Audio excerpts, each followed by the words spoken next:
Olá, amigos. É mais uma satisfação estar aqui com vocês, falando sobre um pouco da doutrina espírita.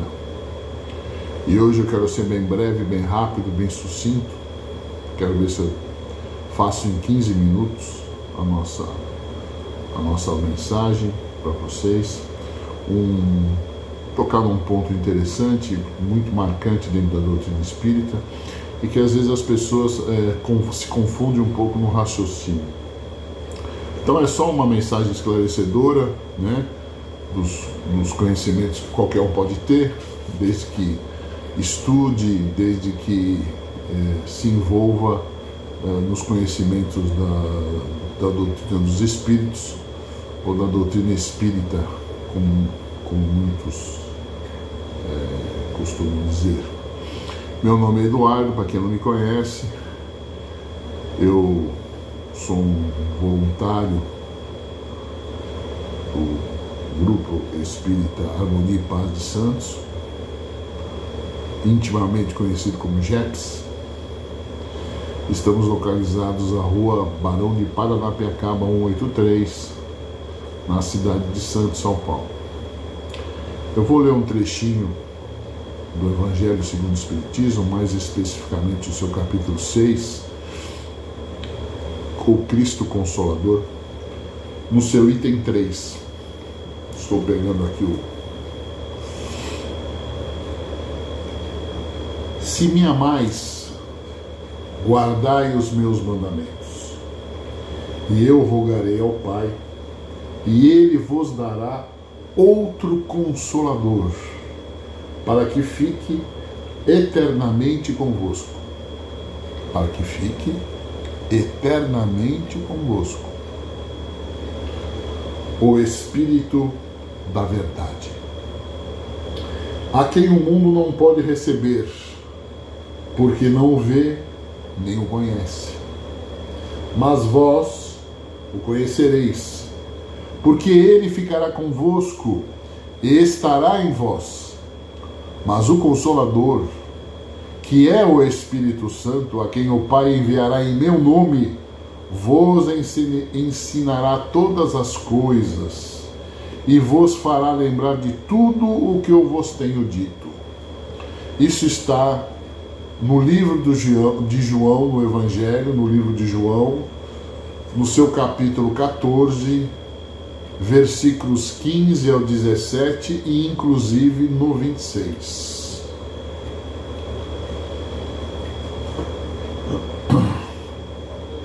As pessoas confundem muitas vezes, né? Quando a gente fala, Jesus mandou o Consolador, as pessoas acham que o Consolador, né? Eu escuto muitas vezes as pessoas falarem, dentro do centro espírita ou nos grupos espíritas que eu frequento, o grande Consolador, né? Allan Kardec, o codificador da doutrina espírita, Jesus manda o Consolador, Allan Kardec. Mas ficou-se bem claro aqui no texto que eu li, pequeno trechinho, no item 3 do Evangelho segundo o Espiritismo, no seu capítulo 6, que o Consolador que Jesus enviou é o Espírito da Verdade. É o Espírito da Verdade. Poucas pessoas conhecem esse encontro que se deu, né, do codificador da doutrina espírita, Allan Kardec, com o Espírito da Verdade. A codificação da doutrina espírita começou com o Livro dos Espíritos.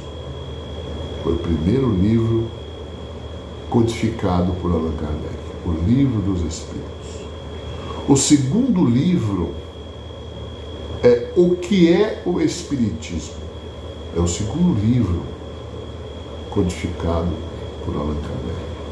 O terceiro livro é o Livro dos Médiuns. O quarto livro é o Evangelho segundo o Espiritismo. O quarto livro, isso em torno de 1863 a 64, ele começou a codificar o Evangelho segundo o Espiritismo. Poucos sabem da história desse trabalho do Evangelho segundo o Espiritismo. Eu vou tentar em 15 minutos, que demandaria mais ou menos uma meia hora, uns 40 minutos, para a gente contar alguns detalhes, mas eu vou tentar ser bem sucinto, que é coisa que eu não consigo ser. Eu gosto muito de detalhe. Allan Kardec, um dos trabalhos antes do Evangelho segundo o Espiritismo, se encontrava na casa de uma família que reunia todos os médiuns, onde eles faziam os trabalhos das perguntas e respostas, das codificações. Numa noite anterior, Allan Kardec, antes de deitar, escutou barulhos, pancadas na sua casa. Pancadas. Ele levantou, estava já deitado, levantou, foi até a porta ver quem era, não tinha ninguém. Novamente volta à cama, senta à cama para se preparar para deitar novamente escuta pancadas. Aí ele percebe, procura para ver de onde vem as pancadas, e aquelas pancadas cessam. Ele não acha, não sabe quem. No dia anterior iria haver trabalhos nesse grupo que ele se reunia, né? Nessa casa, com outros médiuns e com os médiuns da própria casa, né? Que as meninas moravam nessa casa, as irmãs que ajudavam a receber as respostas dos espíritos, os pais eram médiuns. E existia um espírito que protegia essa família, essas médiuns, né? Essas meninas, o pai, a mãe, a família toda. Zéfiro, nome do espírito. E ele às vezes se comunicava, ele conversava com o grupo através das meninas, né? E ele comenta na reunião das batidas, né? E pergunta a Zéfiro, acho que alguém, até aquele instante, Allan Kardec achava que os espíritos que usavam esses artifícios, né, do barulho, né, de fazer barulho, de bater, né, de mexer em coisas, e tal, abrir armário, essas coisas, eram espíritos de baixa vibração, até aquele instante. E ele pergunta a Zéfiro, poxa, aconteceu um fato em casa, bateram, não achei ninguém, uma outra oportunidade, bateram novamente, eu não achei ninguém. Eu queria saber, quem é que foi da minha casa bater, fazer barulho? Zéfiro é um espírito, até engraçado dizer isso, mas é um espírito bem espirituoso, gostava de brincar às vezes, né? De fazer alguns comentários humorísticos, não muito pesado, mas bem leve. Ele falou assim, se você quiser saber, ele está aqui do lado, pergunta para ele. O espírito que bateu ontem na sua porta. O Allan Kardec achou estranho e perguntou, né? Qual o motivo daquele ato de barulho? O espírito respondeu assim, para lhe chamar a atenção. Mas você pode declinar nesse momento o seu nome? O espírito disse, para você hoje, nesse instante, basta saber que que o meu nome é Espírito da Verdade. Para você hoje, basta saber que o meu nome é o Espírito da Verdade.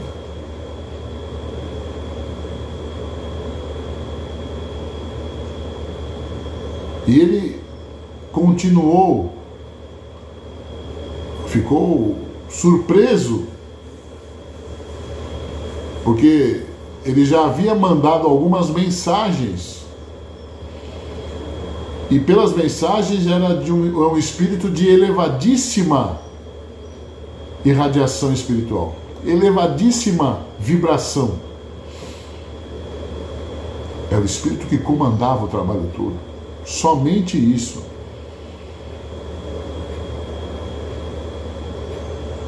E ele ainda mais disse a Allan Kardec que estava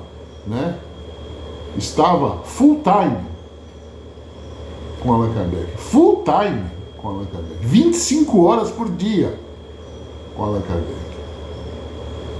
O espírito de verdade era o espírito protetor de Allan Kardec. E, lógico, se fosse o nosso caso, mas não o caso de Rivail, que era um espírito elevado, de conhecimentos elevados, nós faríamos nossa primeira pergunta seria que ele fez a última, a pergunta dele última seria a nossa primeira. E ele pergunta pro espírito de verdade: você pode nos dizer quem você já encarnou na Terra? Qual foi a sua última personalidade encarnada? O espírito da verdade, através da médium, pôs a mão na boca e fez assim.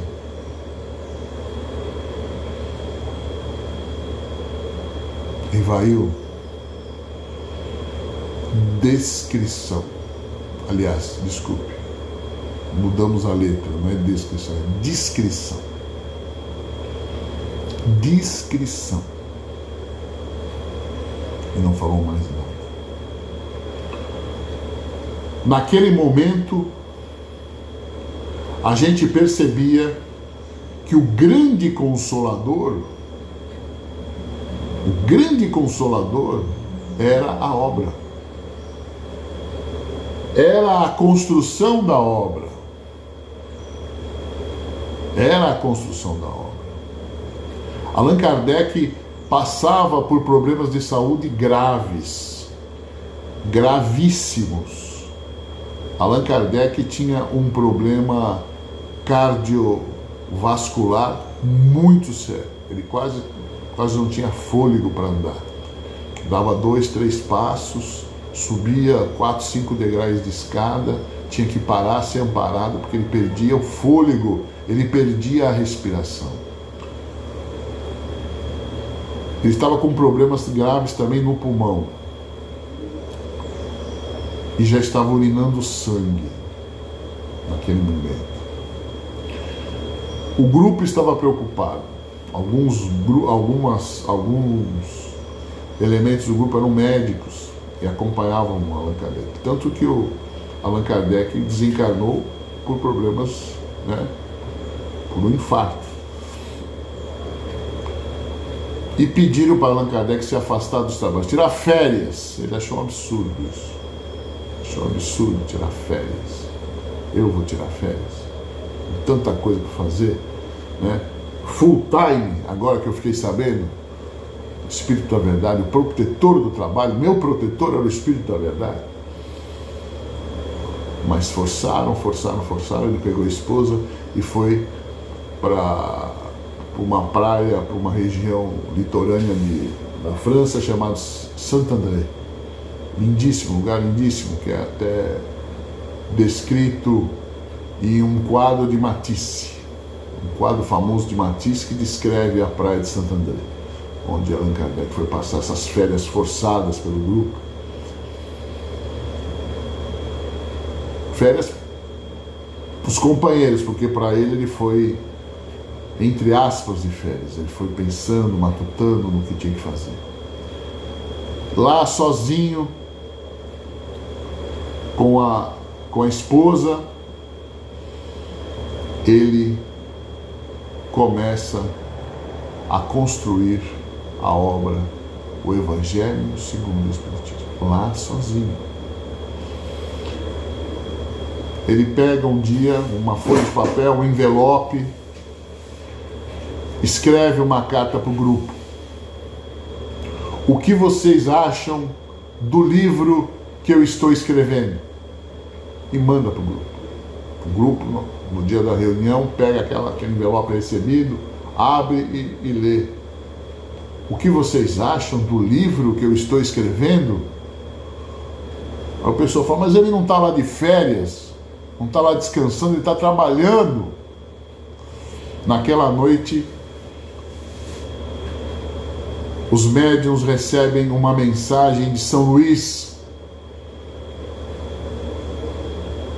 explicando o que Allan Kardec estava fazendo. E ele descreve assim em poucas palavras, que eu vou dizer para vocês em poucas palavras, que ele escrevia uma das maiores obras, um dos maiores apreços à humanidade. Que aquele livro que ele estava ali codificando pedagogicamente, que é uma obra lindíssima pedagogicamente, para quem é professor, quem estuda pedagogia, percebe, né, como os capítulos foram matematicamente, milimetricamente colocados nas suas posições certas, um encadeando a explicação do outro. São Luís, na mensagem, cita essa posição e diz que a obra fundamentava toda a parte religiosa que Jesus Cristo tinha nos deixado e criava mais, criava um código social e muitas vezes político de comportamento, e que no futuro serviria como base, como norte, como meta das leis de muitas nações. Serviria como base e como lei para as muitas nações. Esta foi a mensagem de São Luís. Veja a importância desse livro que foi escrito por Allan Kardec sozinho, nas suas férias, e que muitas vezes a gente escuta falar, está desatualizado, a própria doutrina está desatualizada. São Luís cita, e Chico Xavier falava muito, cuidado com essas informações, cuidado com esses pensamentos, cuidado, somos todos ainda aprendizes, como diz Herculano Pires, só seremos mestres na doutrina espírita, na espiritualidade. Muito obrigado pela atenção, só queria passar essa informação para vocês, que muito poucas pessoas sabem desse fato. Que Jesus nos acompanhe a todos e que sua paz nos envolva hoje e sempre.